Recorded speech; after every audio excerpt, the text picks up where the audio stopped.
Gracias, Elvira. Bueno, buenas tardes a todos los presentes. Buenas tardes a Lady, a Gustavo, a Elvira. De nuevo, bienvenidos a este espacio. Cualquier cosa, si me escuchan bien, si no me escuchan, por favor, tienen libre acceso a abrir el micrófono y decirme si no me escuchan, si algo pasó. Y yo, bueno, no importa cómo interrumpo. ¿Listo? Bien, entonces, ahí llegó alguien más. Bien, bueno, entonces el día de hoy voy a poner esto un poco más grande. Ahí están viendo,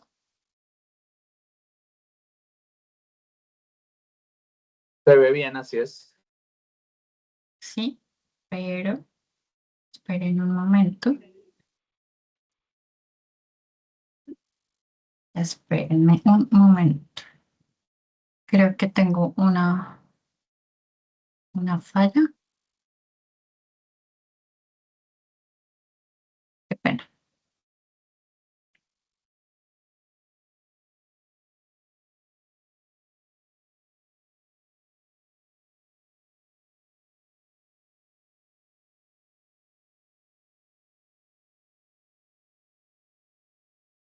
Mm,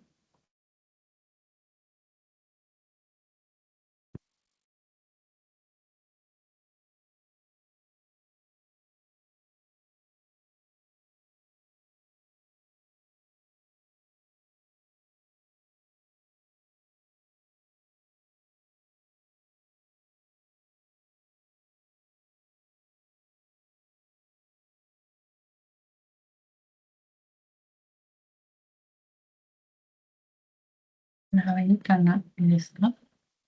Listo. Volví a compartirla. Ahora sí, creo que me va, me va a dejar ver mejor. Sí, se ve perfecto. Sí, listo. Gracias. Em, Listo. Muy bien. Entonces, de nuevo, bienvenidos. Este tema, este CIPAS, es sobre bases de datos y uso de normas APA para la construcción de textos académicos. En un principio, pensamos que era oportuno nada más como brindar este espacio para que ustedes pudieran conocer la aplicación de las normas APA en los textos académicos. Pero nos pusimos a reflexionar y a pensar un poco sobre, oigan, les vamos a enseñar un poco cómo aplicar este estándar internacional, pero vemos que quizás hay un poco de falencias en la búsqueda de información. Es decir, cómo les vamos a, si se quiere decir así, a enseñar a escribir o aplicar los estándares si, por ejemplo, no se tiene unas buenas bases de búsqueda de información. Por eso, entonces, este CIPAS tiene un plus, que es precisamente dar o explicarles qué son las bases de datos y en las bases de datos explicarles herramientas, ¿cierto? Para acceder a la información o para que su búsqueda sea exitosa. Y así, con toda la información que ustedes encuentren, pues puedan utilizarla para construir mejores pues, textos académicos en sus tareas, trabajos de la universidad. Bueno, em, bien. Entonces, me gustaría que, pues, somos poquitos y como les decía anteriormente a los compañeros que llegaron primero, esto lo hace más interesante porque se vuelve algo súper personalizado. Entonces, me gustaría preguntarles, comenzar a preguntarles, ¿dónde buscan, o sea, dónde ustedes buscan información para sus tareas o trabajos académicos? Pueden escanear, por favor, este código QR con su celular o ya mismo también les voy a pasar, creo que tengo acá el enlace, déjenme mirar, creo que tengo el enlace acá, se los voy a pasar por el chat de Teams para que lo puedan linkear y puedan responder. Pueden poner ahí en donde buscan información para sus trabajos. No sé, Wikipedia, Google, la IA. Ya les acabé de pasar el enlace, por favor me dicen si les funciona, si no les funciona, entonces pueden escanear el código QR y aquí pueden responder esta pregunta.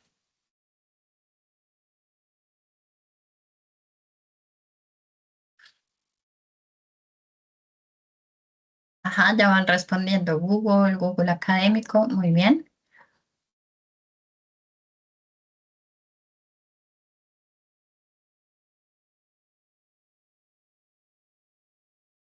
¿En qué otros espacios ustedes buscan información?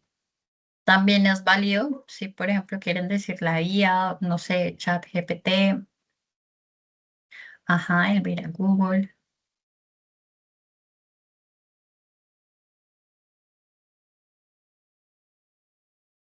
Aunque, bueno, Google, ustedes saben que es súper inmenso, súper, súper, súper inmenso. ¿Qué parte de Google Cielo? Bien. ¿Qué cosas en Google? No sé, de pronto hay algún lugar que les parezca que es clave para buscar definiciones de algunos conceptos. Normalmente, ¿qué es lo que más utilizan? Google Cielo, Google Académico. Vale,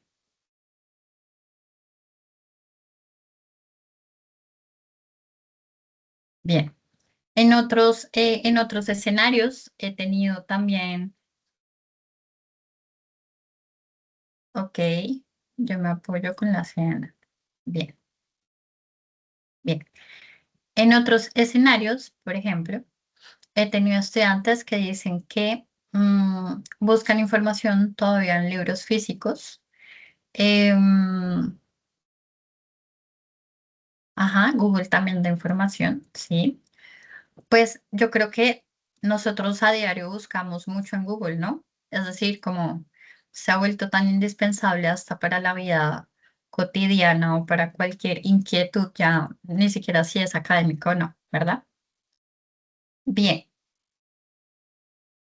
eh, les voy a decir qué son las bases de datos. Y esto es importante porque para cuestiones académicas es indispensable no caer en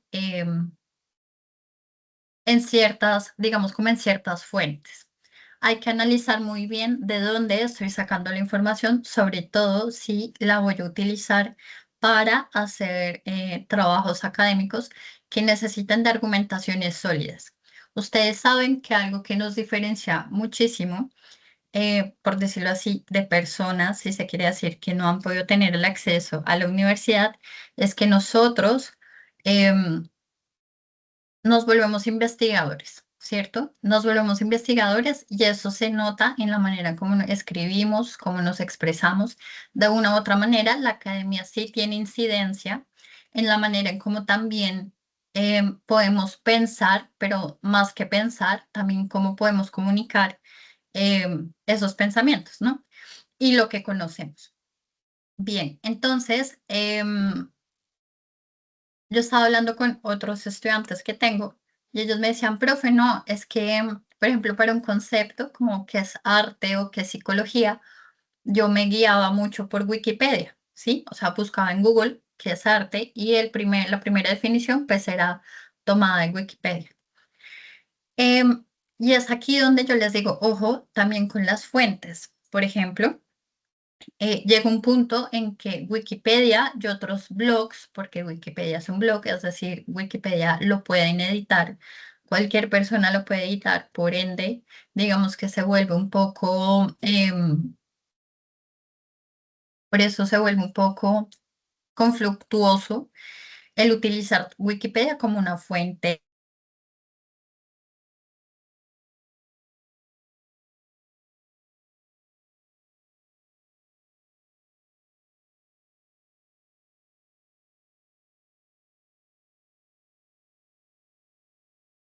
Es indispensable que para trabajos académicos, entonces, eviten utilizar blogs no utilizar Wikipedia es como lo más recomendable, ¿cierto? ¿Y por qué? Porque, como les decía, la gente los puede editar. Entonces, ¿dónde podemos encontrar información fidedigna que nos ayude a argumentar mejor nuestros trabajos? Ya es aquí donde ustedes de pronto hacen trabajos en la universidad y dicen, oiga, pero ¿por qué el profesor me puso mala nota? O porque quizás si yo de pronto hice la investigación, ¿por qué me está diciendo que no es así? La cuestión es que las bases de datos, digámoslo así, es como un espacio, ¿cierto? En donde encontramos este tipo de información más prudente, si se quiere decir así, y información elaborada también por investigadores para investigadores, ¿cierto? Entonces, voy a leer textualmente, según Oracle 2024, las bases de datos son colecciones organizadas de información y de datos estructurados que almacena electrónicamente, digamos que son almacenados electrónicamente en un sistema informático. ¿Qué permite? Permite recopilar, gestionar, actualizar y acceder a grandes volúmenes de datos de manera rápida, pues eficiente, siendo fundamental para el funcionamiento de aplicaciones, sitios web, sistemas empresariales, pero sobre todo en este caso la academia. ¿Listo? Porque es tan importante entonces y la diferencia con los blogs o con, no sé, quizás otros portales, es que en la mayoría de las bases de datos se hace una construcción colectiva. Es decir, los tipos documentales y las variedades de tipos documentales como estas, libros, capítulos, artículos, sitios web, podcasts, mapas, fotografías, entre otros, em, tienen revisión por pares. ¿Qué es revisión por pares? Es decir, es revisado por expertos en el tema y cuando se hace esta revisión por pares, pues mandan a hacer algún arreglo si de pronto el autor o quien escribe esa investigación tiene alguna cuestión por mejorar. Cosa que no pasa en Wikipedia, cosa que no pasa en otros blogs, incluso cuando ustedes buscan en la IA, no sé si les ha pasado que ustedes de pronto, siendo muy sincera, ustedes le dicen a la IA, oiga, necesito que me haga tal trabajo o necesito que usted me haga un ensayo sobre la violencia en Colombia y pues lo necesito que lo argumente. ¿Qué pasa con la IA? ¿Qué suele pasar? La IA, por ejemplo, eh, suele tener o hacer autores imaginarios.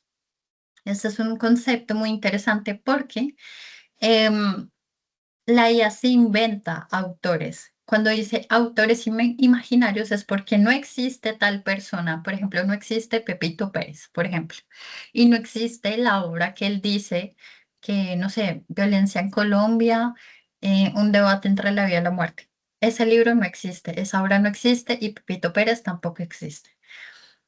Recuerden que la IA es súper complaciente. Es decir, cuando ustedes, y cómo lo pueden, digamos, que saber, cuando ustedes cuestionan a la IA siempre les va a decir, oiga, tienes toda la razón, discúlpame, eso no es así. Entonces, ojo con la IA porque esto tiene, incluso hago un paréntesis, esto que les estoy hablando va a conectarse con el siguiente CIPAS que también les van a hablar de IA. En este caso, yo les hablo un poco de más, de profundizar, ¿cierto? De manera un poco, si se quiere decir así, análoga, ¿cierto? Pero siendo muy responsables desde el inicio.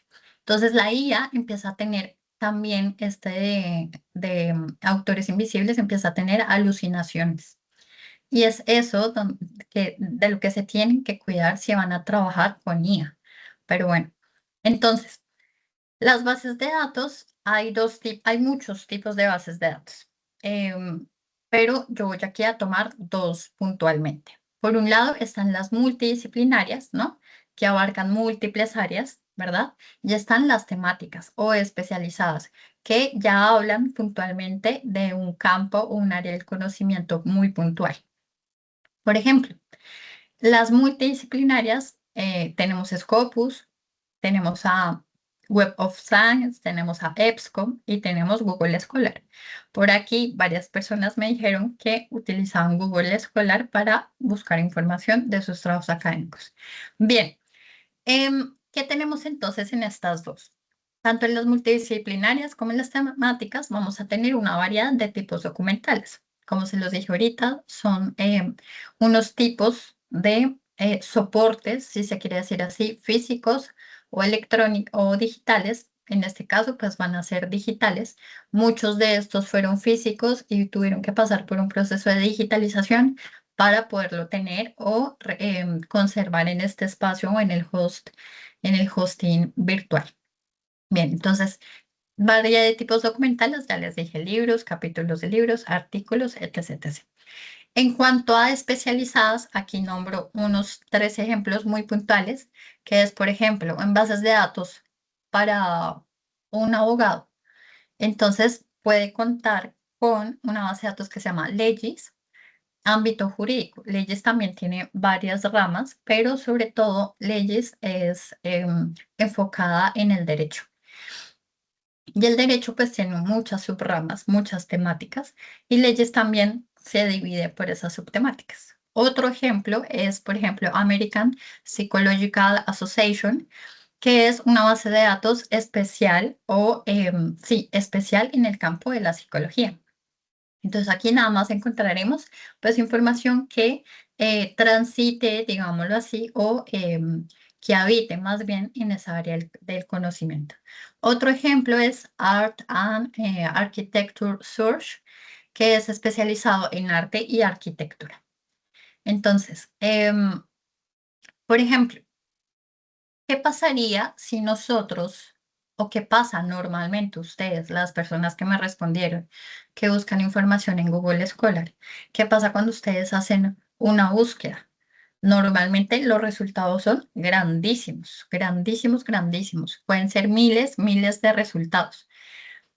¿Cuál sería una de las mejores formas de pronto de, de acotar ese resultado? Si alguien quiere hablar, podemos empezar a discutir. Normalmente, entonces, cuando uno busca por bases de datos multidisciplinarias, vamos a tener muchos, muchísimos resultados. Pero ¿qué pasa si, por ejemplo, yo estudio psicología y me gustaría saber sobre la ansiedad en niños entre 5 a 15 años, ¿cierto? Entonces, digamos que tengo un tema y me parecería bueno buscarlo en una base de datos especializada en psicología. Ahí lo que va a hacer esta persona es acotar, ¿cierto? Resultados. Ya no va a tener miles o millones, sino va a tener de pronto cientos o unos cuantos. Ese es el ideal. Pero para llegar a eso hay que aplicar una estrategia de búsqueda que ya ahorita les voy a contar. Les quería mostrar que, pues ustedes, como parte de esta gran universidad, ustedes cuentan con una biblioteca digital que paga grandes sumas de dinero por tener acceso a bases de datos. Es decir, si bien hay unas bases de datos que son gratuitas, hay otras que son pagas y no son baratas, son muy, muy, muy caras. El acceso a la información se vuelve también una cuestión de tener poder adquisitivo para poder acceder a él. Entonces, em, espero y supongo también que ustedes ya conocen su biblioteca, es H Biblioteca. Aquí les doy un pequeño tutorial rápido cómo ingresar. Ustedes cuando se linkean a Campus Virtual van a encontrar en la parte inferior derecha, en esta parte, van a encontrar la biblioteca, ¿cierto? Ahí le dan clic y nos aparece como una primera pantalla de H Biblioteca y miren qué es lo primero que aparece. En el menú vertical que encontramos a mano izquierda, lo primero que aparece son las bases de datos. Esta invitación es para todos y de hecho este espacio es para invitarlos a que hagan uso de estas bases de datos. Primero porque hace parte de los servicios que tiene la universidad para ustedes, que hacen parte también de lo que ustedes pagan en la matrícula. y que es acceso, si bien que no toda la gente puede tener. Entonces, bien, aquí ustedes pueden encontrar las bases de datos, ¿verdad? Le dan clic y van a encontrar todo esto. Entonces, este es un ejemplo en donde van a encontrar bases de datos de la A a la Z, nombres de bases de datos, con un montón de tipologías, tanto multidisciplinarias como específicas. Las pueden buscar si ustedes saben el nombre de la base de datos, pueden encontrarlo buscándolo de manera alfabética o si quieren, muchísimo más práctico y muchísimo más fácil, en la parte derecha van a encontrar la escuela, por ejemplo, la escuela a la que ustedes pertenecen. Entonces, por ejemplo, si nosotros pertenecemos a la escuela de em, ciencias sociales, artes y humanidades, humanidades de artes y humanidades, pueden buscar su escuela y ahí les va a aparecer las bases de datos que son especializadas en, bueno, en ese gran campo de las artes, las humanidades, las ciencias sociales. ¿Listo? ¿Alguno de ustedes ya sabía esta información? Pueden abrir el micrófono si quieren. Decirme sí, no, o escribirme por el chat como sí, no, no sabía.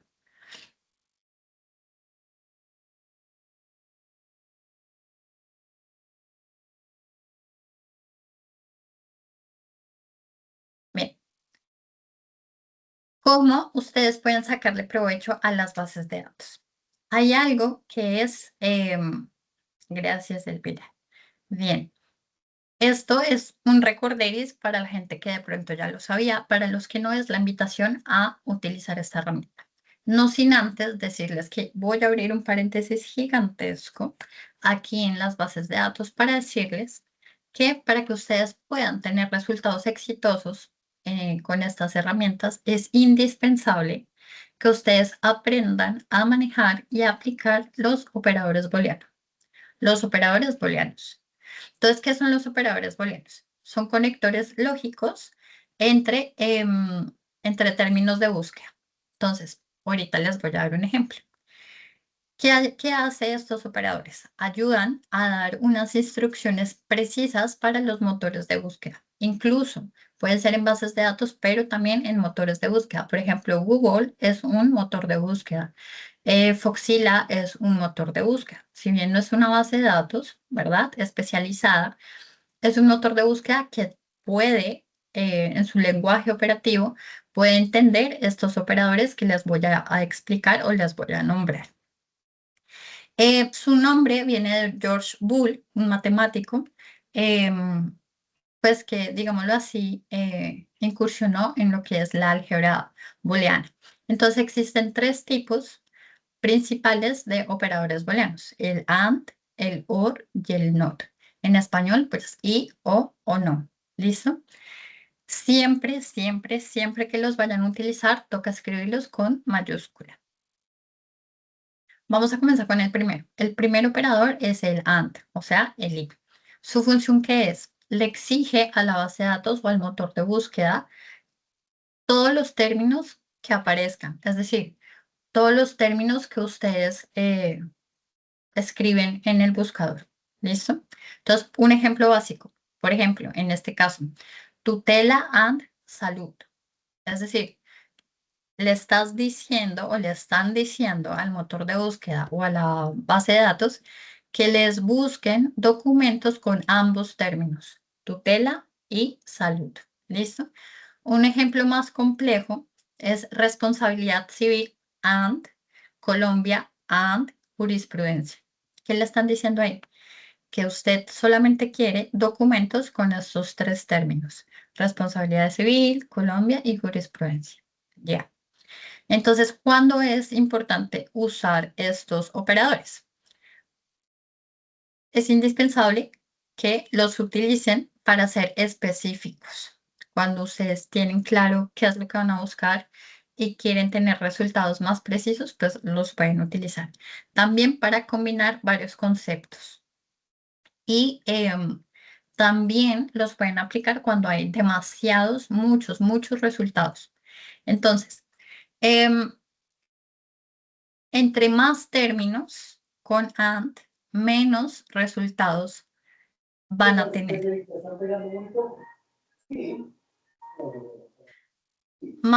Entonces vuelvo a decir, más términos con A, menos resultados van a tener. Pero ¿cuál es la ventaja? Que van a ser más precisos y van a ser más específicos para lo que ustedes están necesitando. ¿Listo? El otro operador entonces es OR, que es O. ¿La función cuál es? Es que busca documentos con cualquiera de los términos. Es decir, tutela o acción de amparo. ¿Qué le está diciendo usted a la base de datos? Documentos con la palabra tutela o acción de amparo o ambos, ¿cierto? Le está dando la opción de que le rescate y le traga cualquiera de las dos informaciones. Ejemplos, digamos, aquí yo pongo temas de derecho, pero más que derecho, yo creo que son temas como de cultura general. Entonces, por ejemplo, responsabilidad civil o responsabilidad extracontractual, o corte o tribunal, o sentencia o fallo o providencia. Em, entonces, ¿cuándo usar estos términos? Cuando hay sinónimos, ¿verdad? Cuando de pronto ustedes vayan a hacer una búsqueda y tienen o la misma investigación maneja sinónimos, cuando hayan variantes terminológicas, es decir, cuando hayan variantes de países, ¿cierto? Y también para ampliar la búsqueda. Es decir, más términos con OR, más resultados. Y es precisamente porque usted le está dando un alcance más amplio, es decir, le está dando la opción a al motor de búsqueda de la base de datos que pues cualquiera de las dos, cualquiera, no lo está restringiendo, sino le está diciendo cualquiera de los dos términos, 3, 4 términos, me sirve. Entonces va a tener más resultados.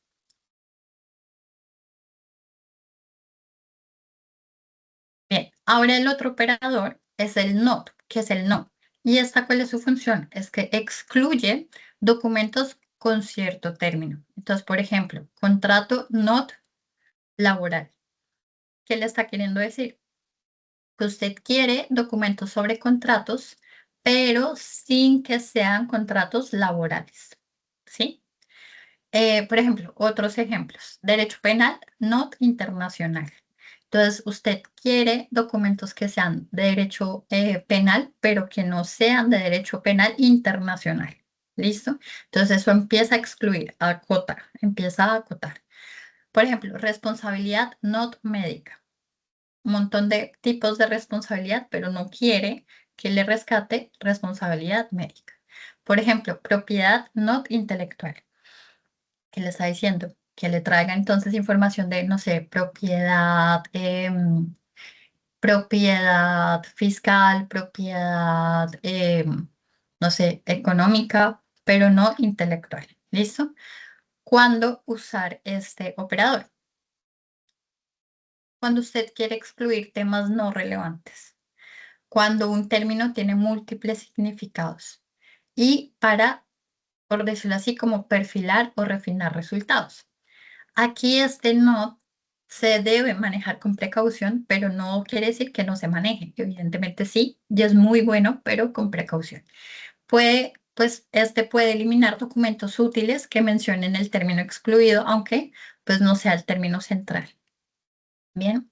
Otros operadores útiles son estos, que de hecho son 3, aunque hay muchos más, pero estos también se pueden llamar operadores útiles o truncadores.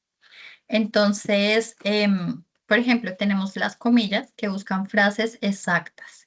Por ejemplo, en un motor de búsqueda, Google, usted puede abrir las comillas y dice debido proceso, cierra comillas, versus debido proceso, abre comillas, ley 1098 del 2006 y cierra comillas. Pone nombres de leyes, ¿no? Nombres de leyes o nombres de personajes históricos o nombres de pronto enfermedades o de síntomas, lo que se les pueda ocurrir que tenga, por decirlo así, puede ser nombres propios o palabras puntuales que ustedes quieran que les rescate. Por ejemplo, cosa juzgada, yo qué sé. Las comillas ayuda a eso, una frase exacta se la rescata. Lo otro son los paréntesis. Entonces, por ejemplo, combinan operadores. Aquí ayuda un montón. Es como una ecuación, básicamente. Entonces, por ejemplo, tutela o amparo, ¿cierto? Ahí le está diciendo, quiero que me traiga tutela o amparo y derechos fundamentales and Colombia. Es decir, tutela o amparo, cualquiera de las dos. Y derechos fundamentales y Colombia. Eso ya es, por ejemplo, una ecuación un poco más compleja. Que eso, ese es como el fin de lo que se esperaría que un investigador pueda generar, como un poco de ecuaciones complejas para que asimismo los resultados sean mejores y exitosos. Otro operador de truncamiento es el asterisco. Y este es súper interesante porque digamos que rescata variaciones en palabras. Es decir, los operadores de truncamiento pues son símbolos o comodines, si se quiere decir así, que reemplazan caracteres, como lo ven en la pantalla, en la búsqueda para encontrar variaciones de una raíz o plurales o incluso de variaciones ortográficas. Por ejemplo, derech no le pone derecho porque puede ser, esa es la raíz, puede ser de derecho, derechos, derechal, ¿sí? Entonces, usted le pone el asterisco para que le rescate todas esas variaciones. Por ejemplo, constitu, y le pone el asterisco y le rescata constitución, constitucional, constitucionales, constitucionalidad. ¿Ven? Es muy, muy útil. Por ejemplo, esta podría ser un ejemplo de una búsqueda real. ¿El tema cuál podría ser? Responsabilidad del Estado por falla médica en Colombia. Entonces ustedes dirán, bueno, ¿cómo lo buscamos? Hay dos tipos de búsqueda, que incluso si ustedes ingresan a las bases de datos van a encontrar que en principio cualquier base de datos le va a decir búsqueda básica o búsqueda sencilla y va a haber otro apartado donde dice búsqueda avanzada. La búsqueda avanzada usted les dan clic y despliega un montón de casillas también. Es precisamente para utilizar estos operadores booleanos. Entonces, teniendo en cuenta estos dos tipos de búsqueda, aquí les pongo un ejemplo. Normalmente uno qué haría, si el tema es responsabilidad del Estado por falla médica en Colombia, pues una búsqueda básica o sencilla, pues es copiar y pegar el tema, ¿no? Lo copio y lo pego en el buscador, ya sea en el motor de búsqueda o en el buscador propiamente la base de datos y ya. Entonces, claro, si yo copio y pego el mismo tema, responsabilidad de Estado o falla médica, pues me va a rescatar un montón, muchísimos resultados. Ahora, ¿qué pasa? Si yo hago una búsqueda avanzada o estratégica haciendo uso de los operadores booleanos, pues me va a acotar muchísimo más. Miremos este ejemplo. Entonces, según este tema de investigación, miren cómo se hace esta, mm, bueno, digamos como el ejercicio. Entonces, se abre paréntesis, ¿cierto? Y dice responsabilidad del Estado, que está entre comillas. Eso quiere decir que quiere usted que le traiga precisamente esa palabra, o responsabilidad estatal. Entonces, aquí le está diciendo o tráigame responsabilidad del Estado o tráigame responsabilidad estatal. Y quiero que aparte traiga falla o falla en el servicio o negligencia, ¿cierto? Y adicional, traiga salud o medic, pero aquí puede ser médicos, medicina, bueno, etc. O hospital, hospitales, hospitalización, bla, bla, bla. And Colombia, and jurisprudencia o sentencia. ¿Listo? Entonces, mire, por ejemplo, el resultado de una búsqueda básica fue aproximadamente, para este ejemplo, de 51.000 piezas aproximadamente. Y ese, pues, ustedes saben que aparece un contador como tantos, no sé, tantos resultados, ¿no? Cuando usted hace una búsqueda estratégica o una búsqueda avanzada, así como con los operadores, lo acota a 200 aproximadamente. Y esto es un ejemplo real de cómo, por ejemplo, pasamos a una masa de información que de hecho cuando uno es investigador es imposible que uno se ponga a mirar documento por documento y uno ni lo hace, uno necesita, pues, ¿por qué? Porque gasta tiempo. Uno que lo que necesita, pues, saber si el documento le sirve o no le sirve, ¿cierto? Y en un primer momento leer como el abstract o el resumen de si estamos hablando ¿de un qué? De un artículo, ¿cierto? De una revista científica, pues uno lee eso y ya está. Entonces, si se dan cuenta, van a tener más resultados precisos y relevantes. ¿Listo? Bien, ahora, pasando ya al segundo plano del por qué, entonces, entrándonos a las normas APA, em, también me gustaría leerlos para saber por qué es importante citar, porque a ustedes les parece importante la citación. No sé si hasta acá hay dudas, preguntas, inquietudes. Esta cuestión de los operadores booleanos es súper clave, incluso em, si lo quieren aplicar para su vida cotidiana más allá de la academia. Con estos operadores booleanos ustedes pueden encontrar becas para seguir estudiando en el extranjero o becas que digamos que no se encuentra solamente porque usted busque en internet becas para colombianos. No, esto le rescata un montón de información relevante, también incluso por si de pronto se quieren ir a viajes. Si ustedes aplican esto, de seguro van a encontrar vuelos baratos, hoteles, un montón de cosas que incluso en la vida cotidiana, en las búsquedas de su vida cotidiana, pueden ser bastante interesantes porque ustedes saben que Internet es un mar de información. Esto ayuda precisamente a acotar, a rescatar lo más relevante, pero hay que saberlos manejar. No sé, me gustaría leerlos. Si tienen alguna duda, pregunta, si no, entonces por favor me pueden escanear este código o lo pueden también escribir por el chat de Teams respondiendo a esta pregunta. ¿Por qué creen que es importante citar? Si alguien también quiere hablar, válido, puede abrir el micrófono y participar. Voy a dar unos minutos por hora para que me respondan. Unos segunditos.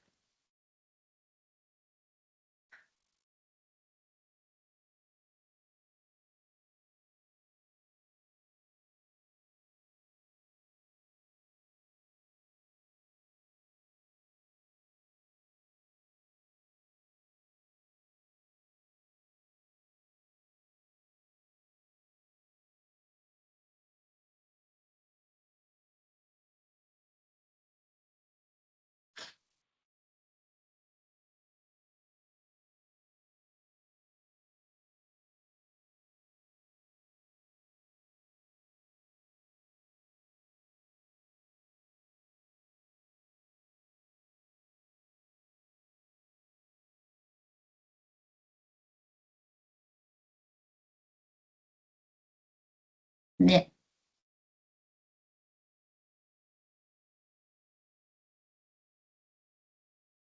Listo. Ustedes saben que existen unas normas APA, pero dirán, bueno, ¿y por qué, por ejemplo, la UNAD nos pide que hagamos o los profes nos piden que hagamos trabajos en normas APA? Porque es insistencia que hagamos trabajos con normas APA. Y es precisamente por eso, porque las APA, si bien estas normas son una manera de estandarizar el lenguaje escrito, ¿cierto? En la investigación.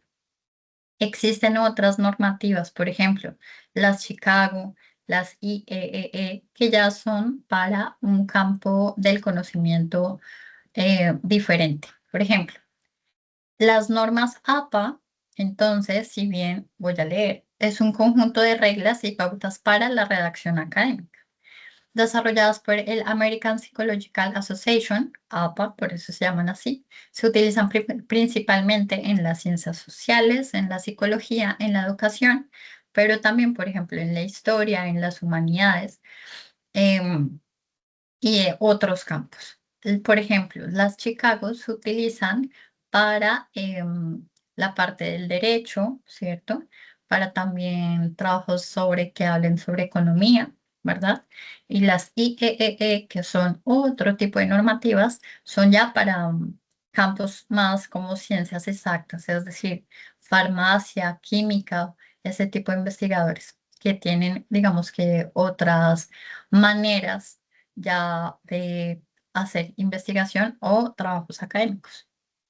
Bien, ¿Cuál es la diferencia entre plagio, por ejemplo, y coincidencia? Entonces, aquí vemos un ejemplo en donde dice 100% detectado como IA.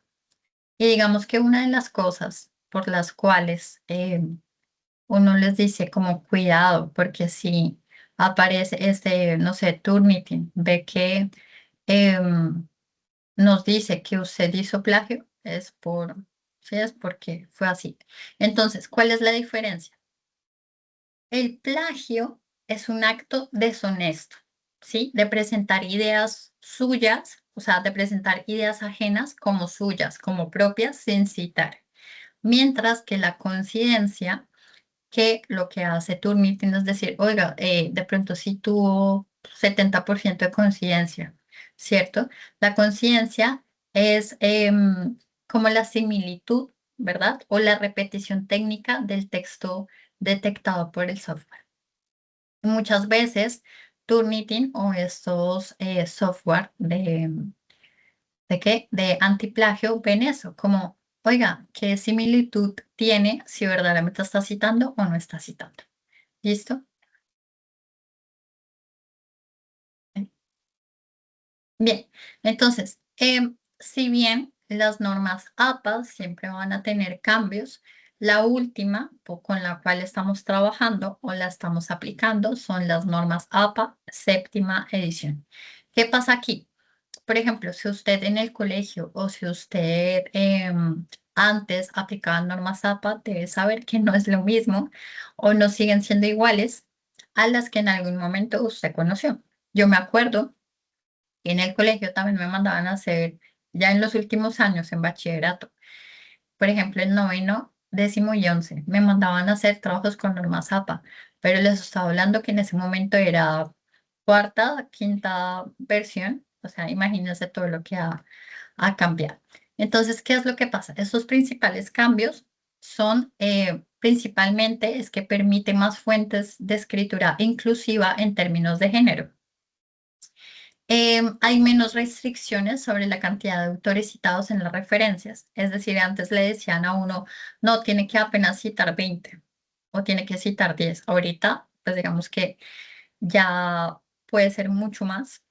Em, Hay nuevas guías sobre el formato de tablas y figuras. Hay inclusión, incluso, valga la redundancia, de pautas más claras para citar recursos en línea, como redes sociales y videos, que pues no es indiferente para nosotros el hecho de que, claro, cuando estamos haciendo una investigación, muchas veces encontramos información en redes sociales. Y esto aquí hago una salvedad y lo cojo con pinzas.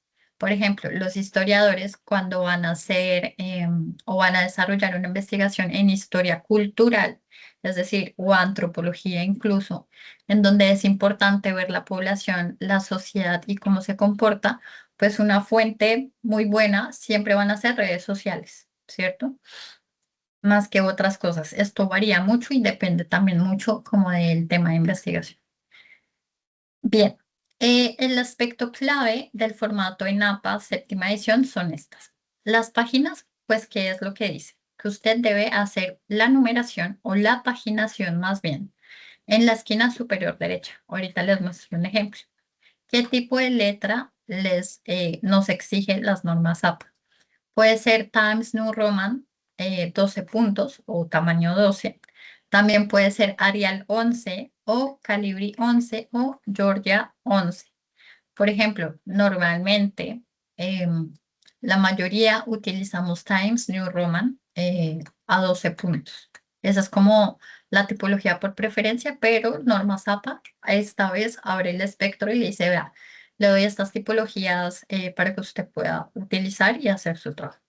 En cuanto a márgenes, entonces es una pulgada es 2,54 centímetros en todos los lados, superior, inferior y a los lados. Ahora, el interlineado en todo el documento va a ser con doble espacio. Y la sangría, que es la manera en cómo de pronto, ahorita les muestro un ejemplo. La sangría es el descuadre, si se quiere decir así, de el párrafo. Entonces, esta sangría va a ser en la primera línea de cada párrafo y va a ser de esta, digamos, como de este tamaño, 0.5 pulgadas, que ya es 1.27 centímetros. Bien, aquí ven un ejemplo de cómo debe ser pues el aspecto en trabajos académicos en la UNAT. Es decir, aquí ustedes están viendo una hoja que sería pues la principal en su trabajo de académico, la portada. Entonces, que van a encontrar el título, ¿verdad? Del trabajo, van a encontrar el nombre del estudiante, el número de identificación, el grupo al que pertenece, luego el nombre del tutor, ¿cierto? Y abajo van a encontrar los ya como la información formal de la universidad. Entonces van a encontrar el nombre de la universidad con su sigla al final, la Vicerrectoría Académica de Investigación, por ejemplo, en este caso, el programa académico al que pertenece, van a ver el nombre del curso, ¿cierto? El código y finalmente la fecha de entrega. Esta hoja, entonces, cumple con ese estándar de las márgenes y el tamaño, ¿vale? Entonces, en cuanto a títulos y encabezados, indispensable, que todos los títulos estén centrados en negrilla, que utilicen mayúsculas y minúsculas. Es decir, por ejemplo, introducción. No va a ser todo con mayúsculas sostenidas, sino la primera en mayúscula y luego lo otro en minúscula. Es decir, introducción, incluso la tilde. ¿Por qué? Porque antes la gente decía como, no, pues como es mayúscula no lleva tilde. Pero eso ha cambiado. Es decir, los títulos sí llevan tilde, independientemente si son o no con mayúsculas sostenidas. ¿Listo? Ahora, los encabezados. Hay tres tipos de encabezado que nos dicen las normas APA. Está el nivel 1, que son centrados en negrita. Está el nivel 2, que deben ser alineados a la izquierda y en negrita. Y está el último nivel, que es el 3, alineado a la izquierda con negrita cursiva. Aquí entonces entramos a la cuestión de lo que son las citas textuales. Más allá de la forma, que es las márgenes, cómo se ve el documento en sí, no sé, el tipo de letra, em, la sangría y demás, hay una cuestión fundamental y creo que es lo más importante en cuanto a nuestra producción escrita y es la citación. Entonces, por ejemplo, Norma Zapa dice que cuando usted haga una cita textual, entonces son las que tienen menos de 40 palabras, ¿cierto? Existen dos tipos, las de menos de 40 palabras y las de mayor de 40 palabras. En este caso, entonces, dice que son las que tienen menos de 40 palabras y se distinguen dentro del texto, poniéndolas entre comillas y con un punto al final. Por ejemplo, aquí ustedes están viendo Ibarra 2017, Ibarra es el apellido del autor, entre paréntesis siempre va el año de donde de publicación de la obra, ¿cierto? Entonces usted dice, Ibarra 2017 señala que, dos puntos, aquí es donde usted abre comillas, pone la cita textual, ¿sí? O sea, puede copiar y pegar de la fuente, ¿verdad? Y cierra comillas. Ustedes, ¿cómo se dan cuenta si tiene menos o más de 40 palabras? Lo bueno es que ustedes lo pueden copiar, incluso Adobe ya le dice cuántas palabras usted está copiando. O si usted lo copia y lo pega en Word, Word ya le dice, acaba de pegar tantas palabras. Si no sabe con exactitud, puede volver em, a sombrearlo y ahí le da un número. En la parte de abajo le dice tantos caracteres, tantas palabras, qué pena, tantas palabras están resaltadas. ¿Listo? Entonces, después de la cita textual, indispensable que pongan el número de página, como entre paréntesis. Por ejemplo, paréntesis P.12 y cierran paréntesis. Y luego siguen con el discurso o su argumento. ¿Listo? Ahora, vean este otro ejemplo. Ustedes aquí hacen, digámoslo así, que una entrada. Pueden citarlo así, comenzando con el nombre del autor, ¿verdad? Pero también pueden decir como este otro ejemplo.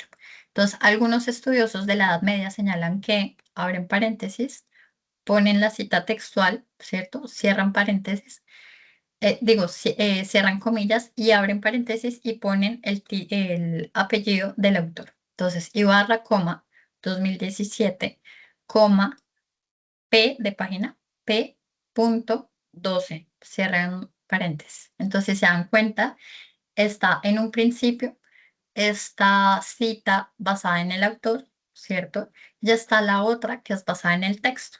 Entonces, la basada en el texto va a ser un poco más larga y toda cita va a ir después de, eh, pues, las comillas.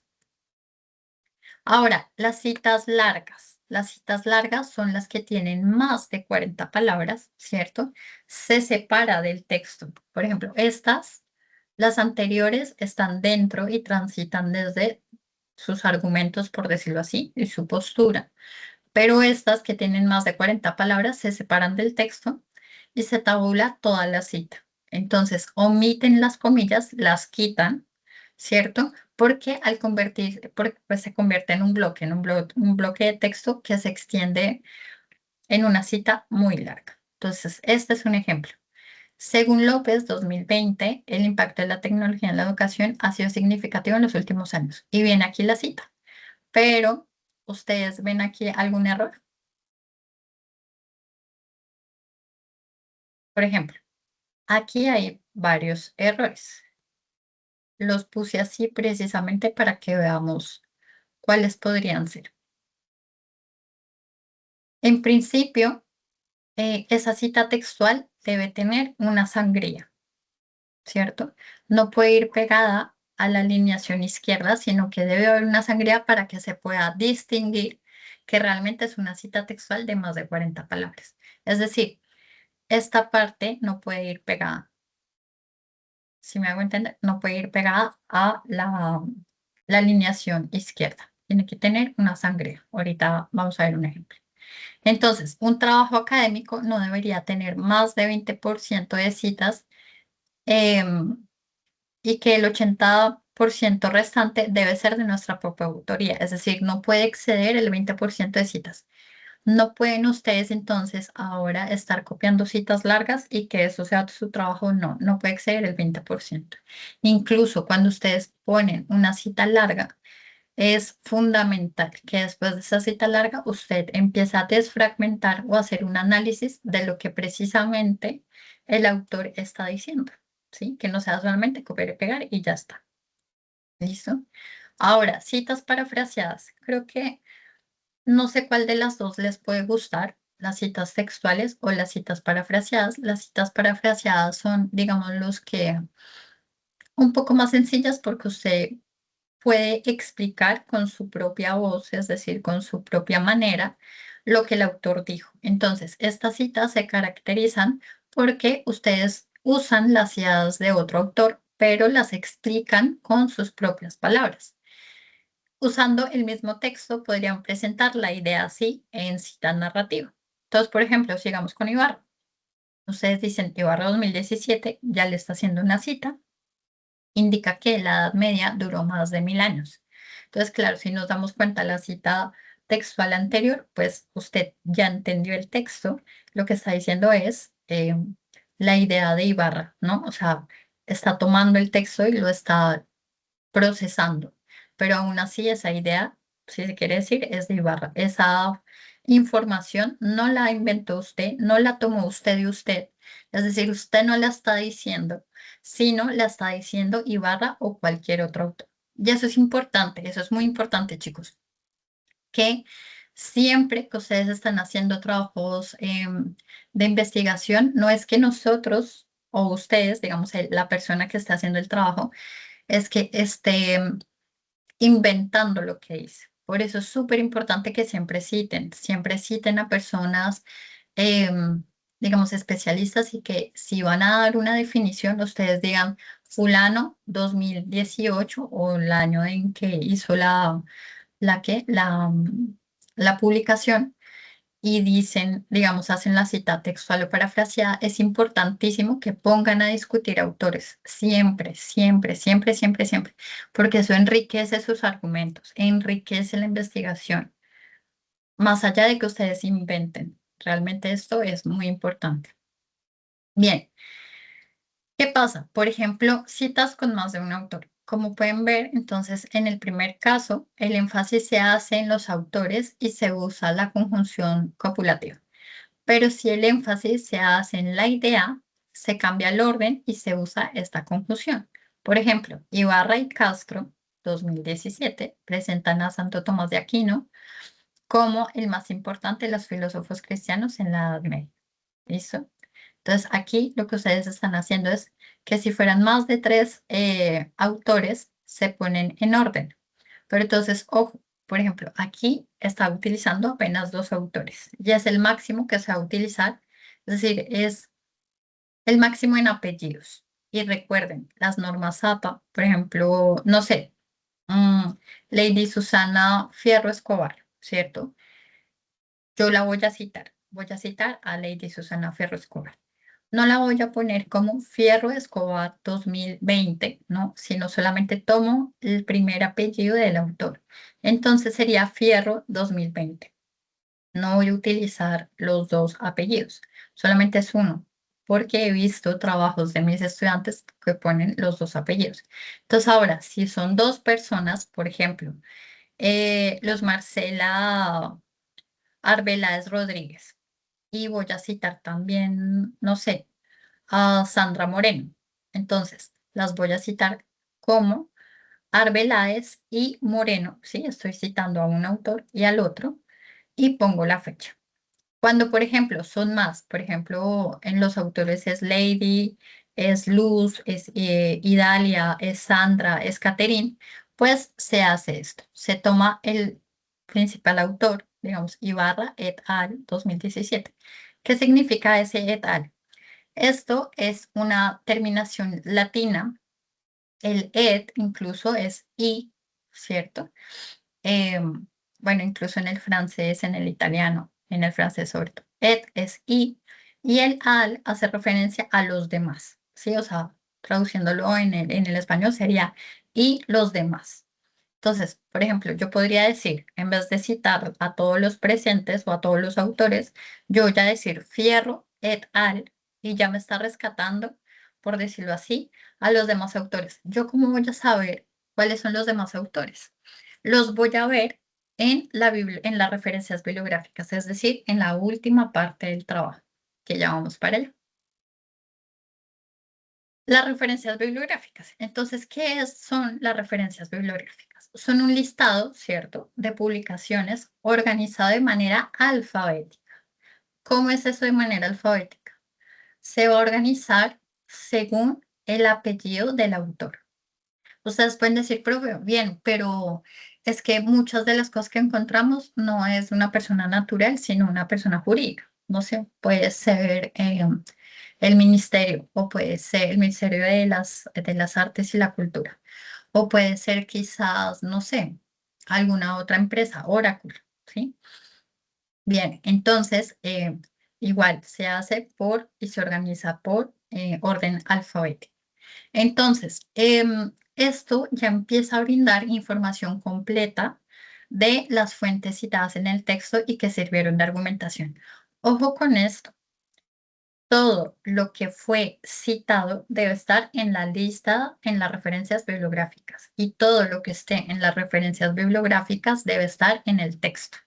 No es porque, por ejemplo, algún trabajo les digan, tiene que tener máximo, digo mínimo, 10 referencias bibliográficas. Y ustedes no, nada más tienen 2 autores y con esos 2 autores ustedes se defienden y al final rellenan un montón con referencias bibliográficas que no utilizaron en el texto. Eso es clave y eso es clave para cuando uno, por ejemplo, está revisando trabajos de grado. Es por eso los devuelven, por eso los pueden devolver o se los pueden cancelar, ¿sí? Y tengan en cuenta eso. También, pues lo bueno es que ustedes pueden ir practicando durante su etapa de aprendizaje precisamente por eso. Entonces, todo lo que ustedes citen debe estar en referencias bibliográficas y todas las citas bibliográficas deben estar en el texto.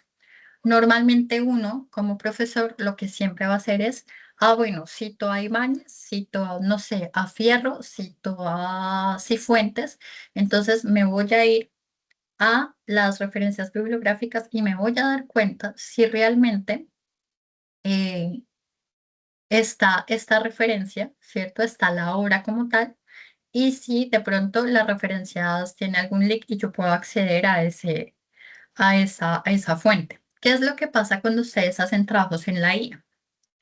Cuando la guía genera autores invisibles, por lo general siempre va a tomar enlaces que no existen.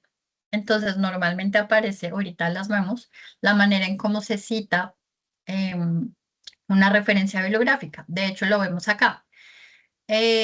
Crichton, M, ¿cierto? Está un solo apellido dividido con la coma y la primera inicial del primer nombre. Es decir, Lady Susana Fierro Escobar, si fuera un autor, sería Fierro, L. punto.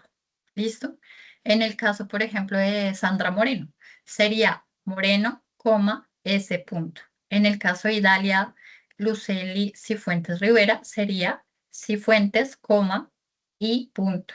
¿Listo? En el caso de Catherine Quiñones Mosquera, sería Quiñones, K. punto.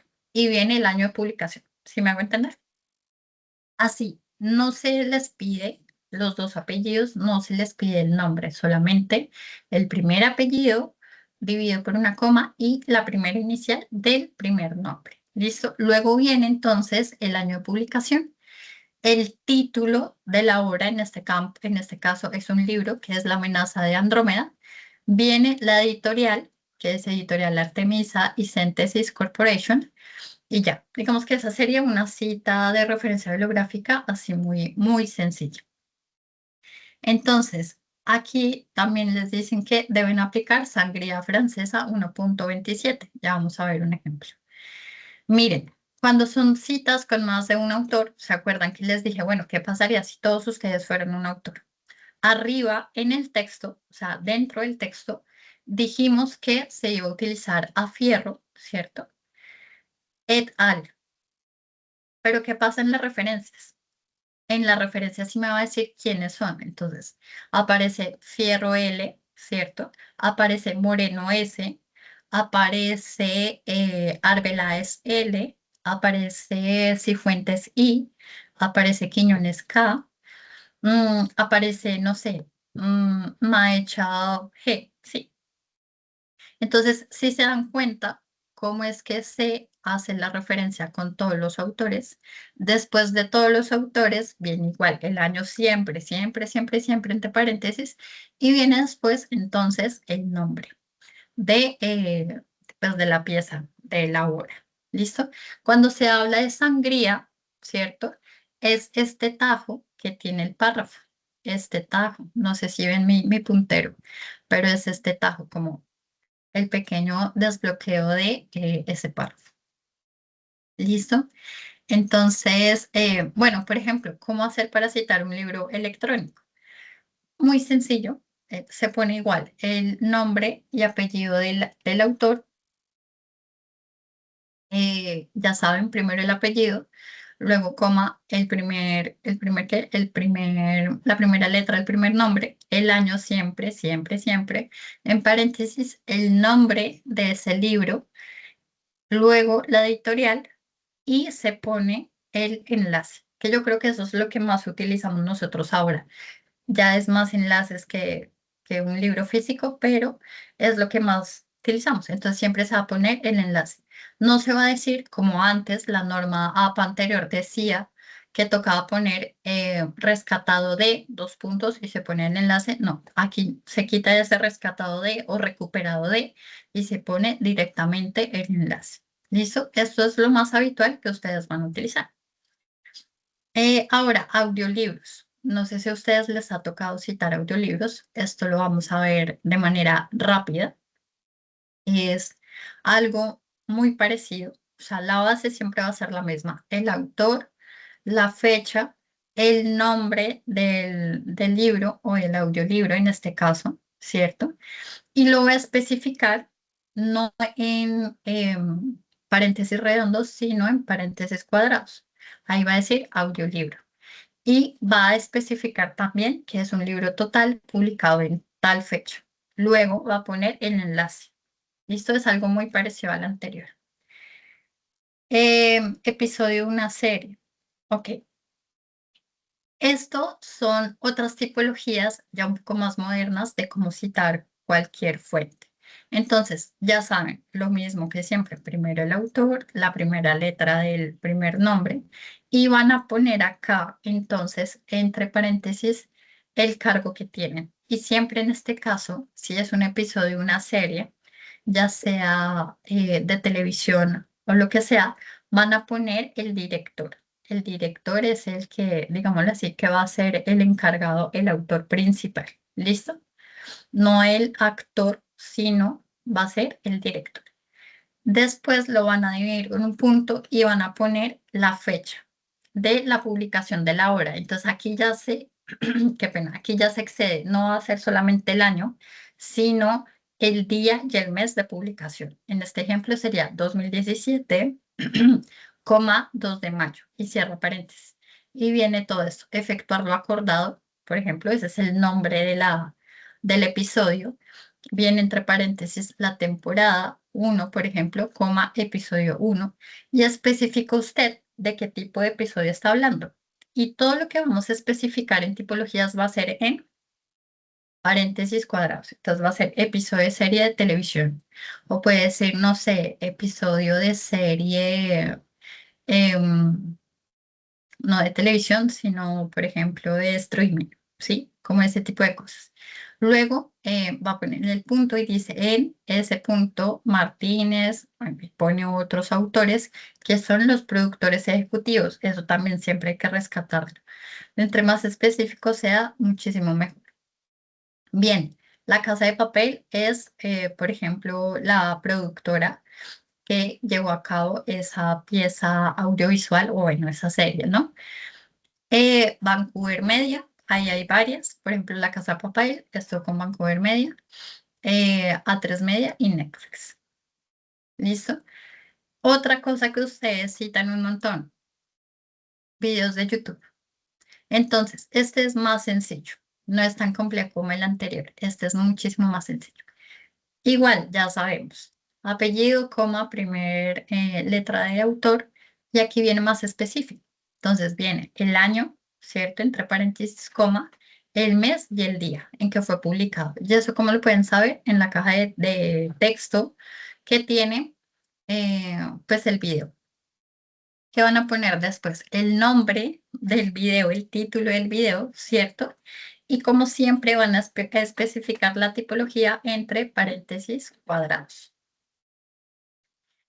Luego ponen qué es, o sea, de YouTube, de Vimeo, de otras plataformas de, no sé, de espacios. Claro, aquí dice citar video de YouTube, pero YouTube no es la única red en donde se suben videos. Hay Vimeo y hay otras plataformas, que la citación es igual.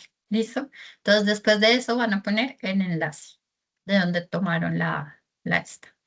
Episodio de podcast. Esto también se ve un montón, sobre todo para trabajos de psicología. Entonces, lo mismo es siempre González A, presentador, que es ese, o sea, entre paréntesis van a poner el cargo, por ejemplo, el cargo que va a tener esta persona en un podcast. Luego van a terminarlo con punto, igual que el anterior, es decir, van a poner el año, el día y el mes. Lo cierran entre paréntesis.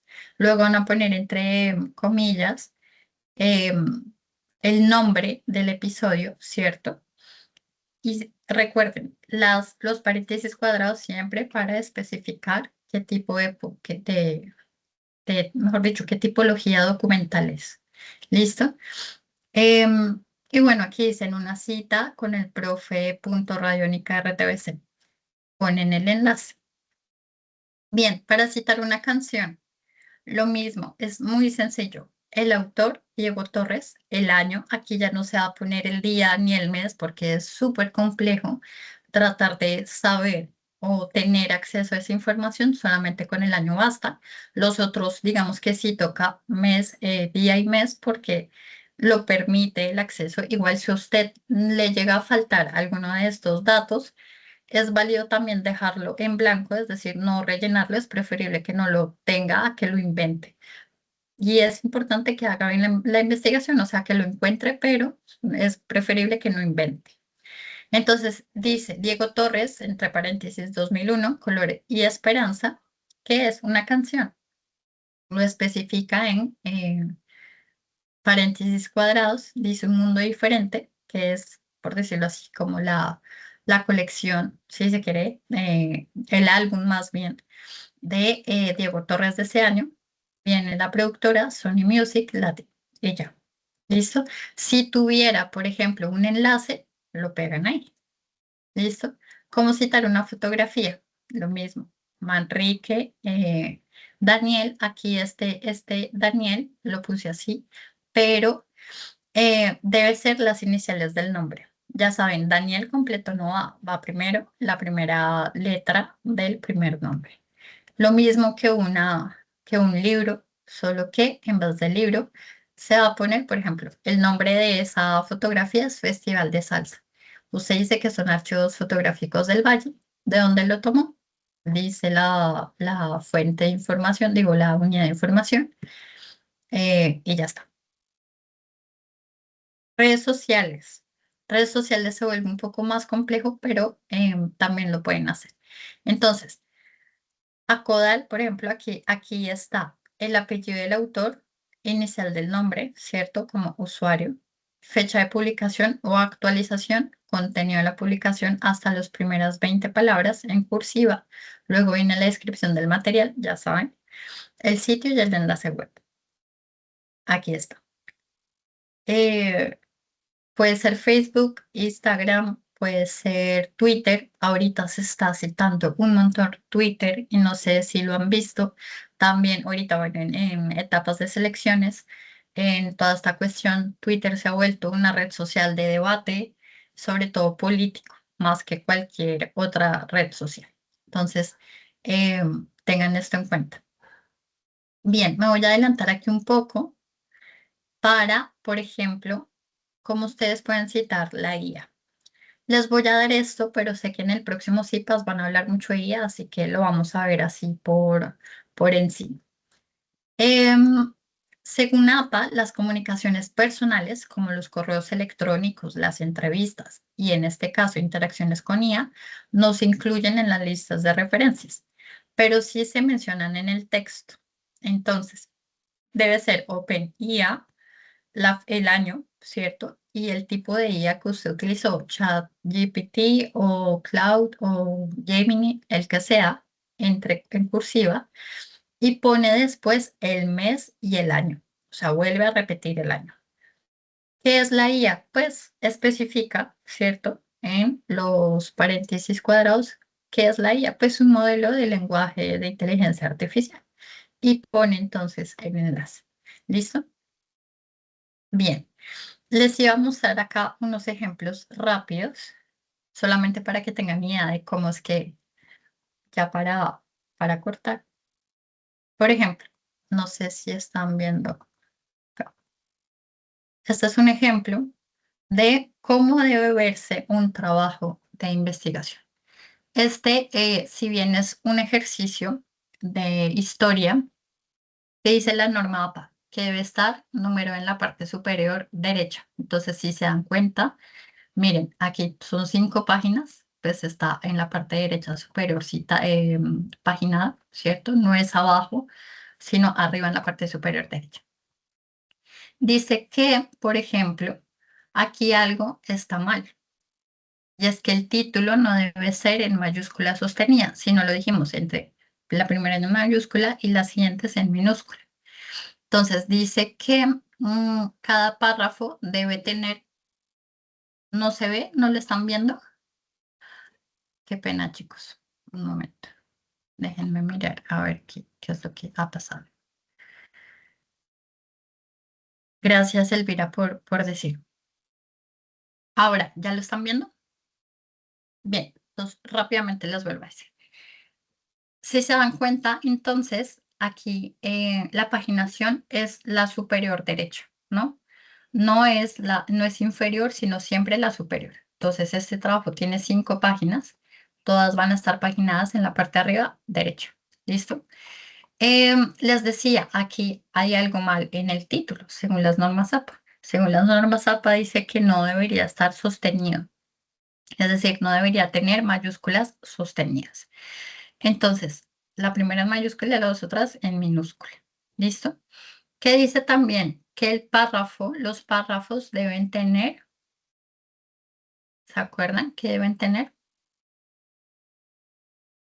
¿Alguien se acuerda? Que me escriba en el chat.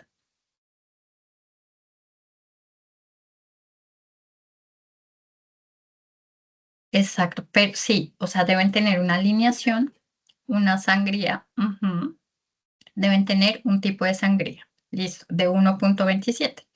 Entonces, después del subtítulo, es decir, este es el título, ¿cierto? Este es un subtítulo.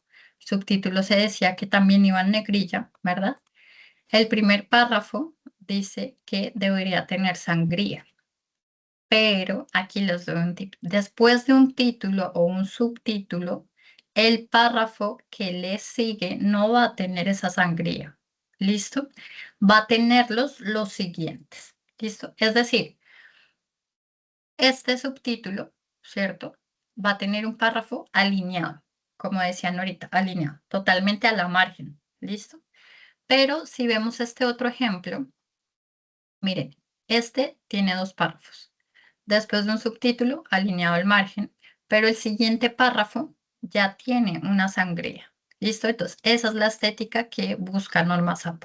Diferenciar un párrafo entre otro y que no cause, pues, obviamente, debe entre una u otras cosas que no cause como esa fatiga visual. Bien, ahora veamos lo de la citación. Veamos lo de la citación. ¿Aquí qué se está haciendo? Según García, 1989, generó, y aquí viene una cita textual de menos de 30 palabras, de menos de 40 palabras. Se sabe que es textual porque está entre comillas, ¿verdad? Y toda cita textual termina con el número de página. Tengan en cuenta a García. Ahora, yo como profesora, ¿yo qué hago? Yo digo, bueno, esta estudiante utilizó a García 1989. Voy a ver si realmente está en las referencias bibliográficas. Entonces, como las referencias bibliográficas van a estar enlistadas de manera alfabética, vamos a ver si ella utilizó García. García, 1989, bien, todo está equilibrado. Y ya me da más datos, ¿no? Lo que decíamos ahorita. El nombre dice, los fantásticos relatos acerca de nuestra patria, leyenda negra, historia social. Aquí lo que está haciendo es que está citando una revista académica. ¿Cómo lo sé?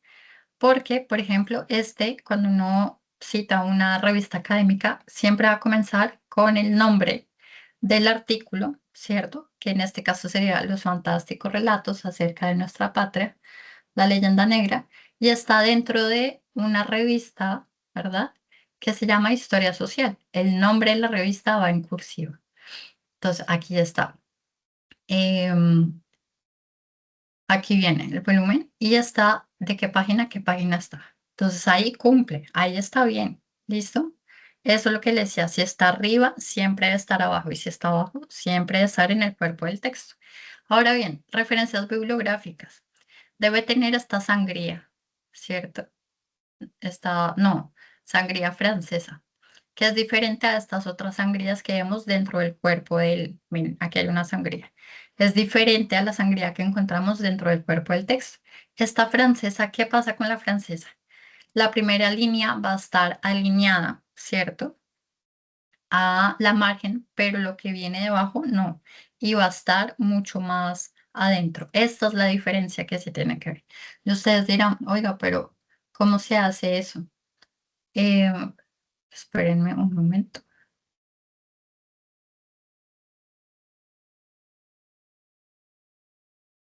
Bueno, veamos otro ejemplo y ya les explico rápido para cerrar. Este es otro ejemplo. Este es de la Universidad de Burgos. Un ejemplo que les puede servir también para aplicar en la UNAM. Entonces, volvemos. Un ejemplo que yo hice. Miramos primero la forma. Cumple con la paginación. Exactamente, cumple con la paginación, ¿verdad? Aquí, ¿qué pasa? Tiene paginación arriba y abajo.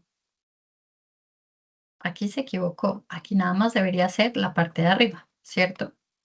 Ahora, este trabajo incluye fotografías.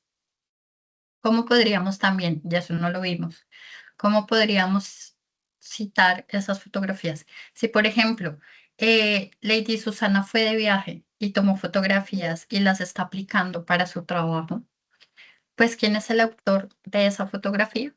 Pues Lady, ¿cierto? Em, ¿Qué pasa con eso? ¿Qué pasa con eso? Por ejemplo, si son un registro propio, usted también lo va a citar. Entonces, para trabajos académicos, usted va a poner, después del texto, va a poner figura 1, punto, o sea, el nombre de la imagen. Si es propio, pues usted le pone un título que esté acorde con lo que se va a ver en las imágenes. Y al final, esto es una letra 11, ¿cierto? El título es en punto 11. Aquí yo no utilicé Times New Roman, sino utilicé otro tipo de letra. Y aquí abajo, la primera es 11, esta va a ser 9 o 10, va a ser más pequeña. Entonces usted toma la fotografía y la fuente. ¿De dónde sacó ese registro? Usted va a poner registro fotográfico tomado por, y se pone, no sé, Lady Susana Fierro, ¿cierto? 2024. En este caso, yo tomé estas imágenes. Entonces lleva mi nombre y el año. ¿Listo? Por ejemplo, este otro. Figura 2, pongo el nombre, el título y el artista, ¿cierto? Porque quiero que tenga esa coherencia. Y al final también la fuente digo registro fotográfico tomado por. Esto es muy usual cuando uno está haciendo trabajos cuando usted hace trabajos de campo y le toca tomar registros de hacer informes. Este también es una tipología de trabajo académico. Bien. Em, en este ejemplo, por ejemplo, no hay citado nadie, porque lo que yo estoy haciendo es describiendo un viaje que tuve a un museo y la experiencia que tuve, y estoy pues básicamente como contando el relato desde mi perspectiva. ¿Listo? No estoy haciendo uso de ningún autor, por eso no hay referencias bibliográficas, no hay eso. Es algo más como más sencillo, pero quería mostrárselos para que se den cuenta también cómo es que se pone una imagen dentro de un trabajo académico. No sé si hasta ahorita tienen dudas, preguntas, inquietudes.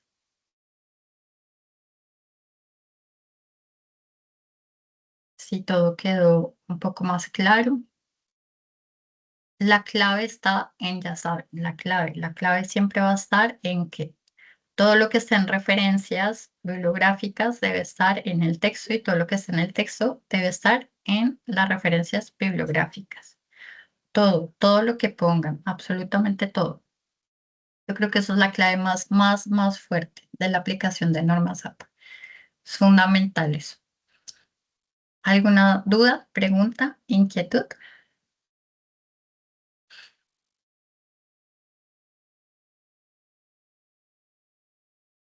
Gracias, Elvira. Esto se adquiere con el tiempo, es decir, esto es de practicar, de llevarlo a cabo con la práctica. Ustedes saben que en la UNAD, pues, la manera de hacer investigación siempre va a ser escrita, y sobre todo por el tipo de universidad que es a distancia, ¿verdad? Entonces, se vuelve una herramienta fundamental para la comunicación escrita en investigación. Entonces, si no hay más preguntas, si no hay más dudas, eh, yo creo que podemos dejar acá.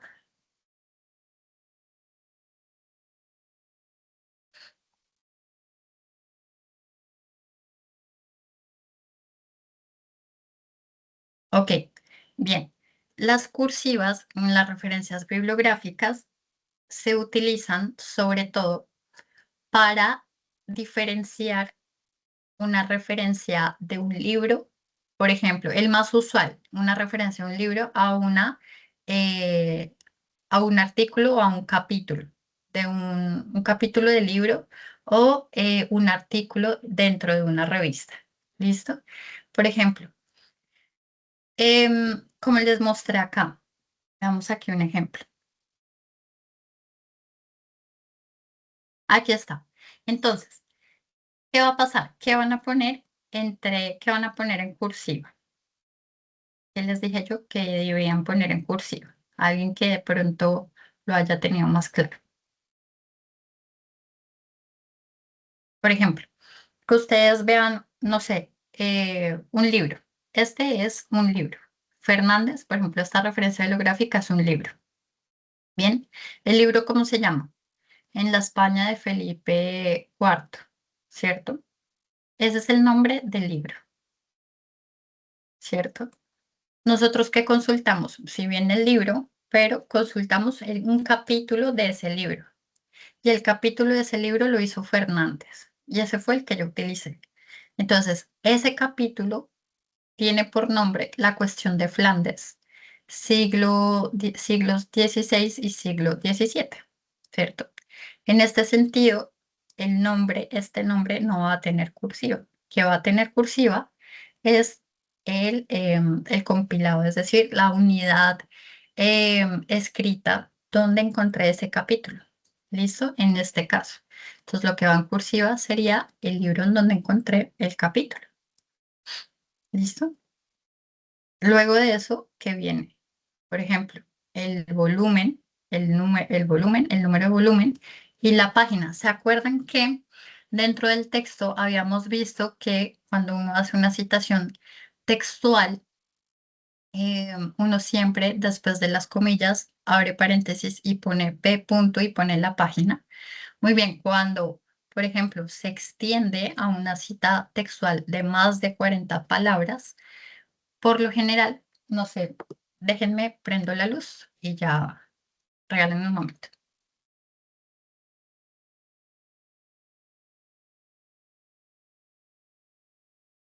Por ejemplo, ¿qué suele pasar cuando tomamos, voy a poner este ejemplo, cuando tomamos un texto, por ejemplo, este texto, voy a citar una parte, no sé si lo ven ahí, bueno, el libro se pierde un poco. Voy a citar una parte de este párrafo, pero comienza otra nueva paginación.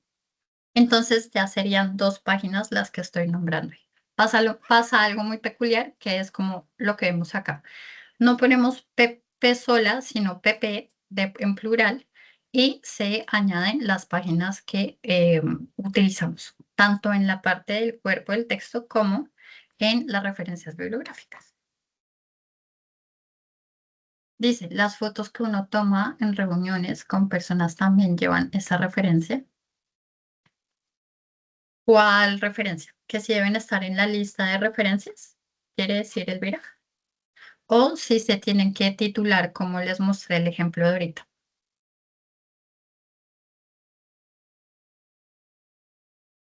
Sí, profe, eso es lo que quiero decir. O sea, cuando hay reuniones, entonces uno dice tomado, el registro fotográfico es tomado por Elvira Urbano.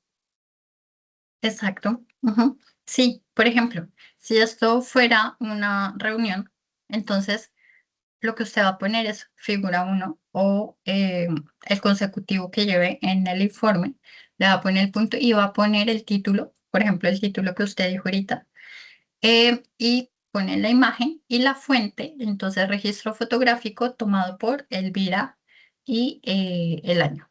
¿Listo? En este caso, entonces, se hace la mención ahí y también la mención abajo, pero sobre todo en este caso, sobre todo cuando son informes de construcción propia, Vale, profe, muchas gracias. ¿vale? Pero las imágenes siempre tienen que estar tituladas, nombradas, no pueden estar así, igual que las tablas también, las tablas. ¿Alguien más tiene dudas, preguntas, inquietudes? Los invito también al próximo CIPAS, va a estar muy bueno. No tengo tierra, ya me he venido a joder bueno. acá. Puta, sí. La asistencia, la página lo toma de manera automática.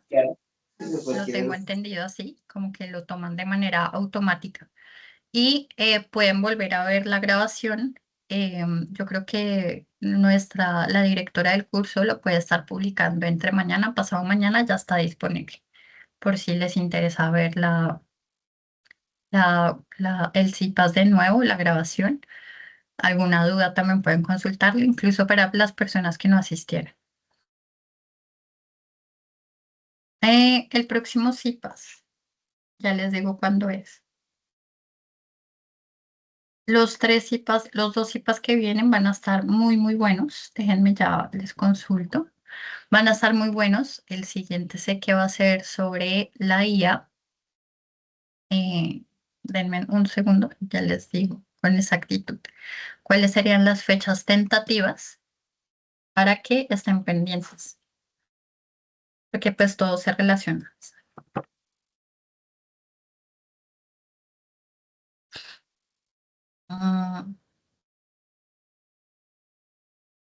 A ver.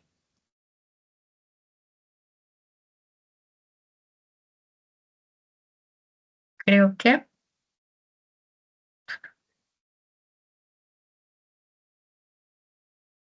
listo, miren, los dos próximos CIPAS, el siguiente es la IA como herramienta, no como fin. Va a ser tentativamente el 17 de junio, igual estamos, pues espera la confirmación, pero va a ser a principios de junio. Y la otra CIPAS es construcción de trabajos escritos en miedo a la hoja en blanco. Digo, el miedo a la hoja en blanco. Entonces, si se dan cuenta, es todo un constructo colectivo para que ustedes mejoren y potencialicen la manera en que hacen investigación y que hacen también sus trabajos académicos. Este último CIPAS está programado para el 29 de junio, qué pena, tentativamente. Igual ustedes pueden esclarecer esta información en la parte que dice acompañamiento docente en pues como en la pestaña de atención sincrónica. Igual, tanto los tutores como la directora siempre va a estar anunciando las nuevas webconferencias y las citas. ¿Listo? Muchas gracias por la asistencia. Voy a dejar de grabar entonces.